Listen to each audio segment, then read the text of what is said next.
This weekend, Sydney will play host to APEC. APEC stands for Asia Pacific Economic Cooperation and is a meeting of 21 Asia Pacific countries bent on discussing the ever-important issues of economy and trade. But according to 12 Greenpeace activists recently arrested by maritime police, APEC actually stands for Australia Pushing Export Coal. As well as the usual suspects such as Japan and China, the forum is attended by Australia, the United States and Russia. Since its inception in 1989, the member economies of APEC have been responsible for 70% of all global growth by encouraging free trade and stimulating economic reform. But when some of the world's top leaders are in town, you're going to have to beef up security, and that's exactly what Sydney has done.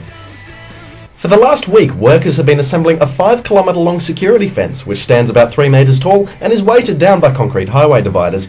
But just like divorced princesses and amusement park rides, it appears this fence is quite vulnerable to photography. Tourists seen taking photos of the fence have been ordered by police to delete the photos from their cameras. Apparently this reaction has come about after reports that an anarchist training manual has been distributed in the lead up to the APEC summit. This manual reportedly gives step-by-step instructions in how to hold a violent protest, with such helpful chapters as how to hide your identity and how to skip on paying fares whilst riding public transport to the protest venue. But serious questions must be raised as to what the target of these protests really is. In fact, what appears to be getting most of the protesters fired up is the simple fact that US President George Bush is in town. Consider Sydney's Deputy Lord Mayor Chris Harris, who in light of the fence surrounding Sydney's CBD was petitioning to have a Cage Bush, not Sydney banner strung from Town Hall. But hang on a minute, there will be 20 other world leaders attending, and don't you think they're the slightest bit concerned about their security too? These other attendees are far from being angels either.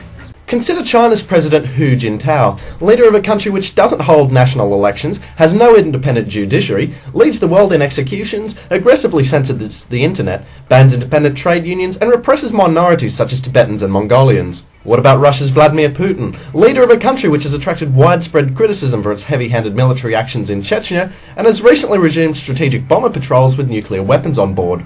Of this, Councillor Harris had to say, George Bush is the one who started on this and started this war on terrorism and basically tried to turn democratic societies into fearful places. Hosting an APEC summit is a very costly exercise too. The security bill alone is tipped at $170 million, which works out at about $24 million per day for the duration of the summit. Since Sydney gets a public holiday this Friday, the costs to business are pitched at around $320 million in lost productivity. But some businesses look like they're set for a boom during the APEC summit. All the needs of thousands of international delegates and journalists will need to be serviced, and Sydney's brothels are rising to the challenge.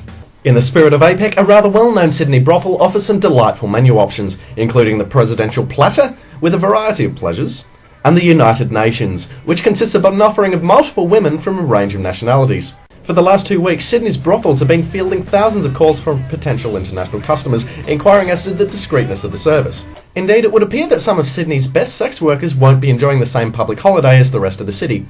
Such is the demand that perhaps a few former hookers could be enticed to dust out the cobwebs and tag along for the ride. That said, protesters and prostitutes clearly share the same mentality. Fuck APEC.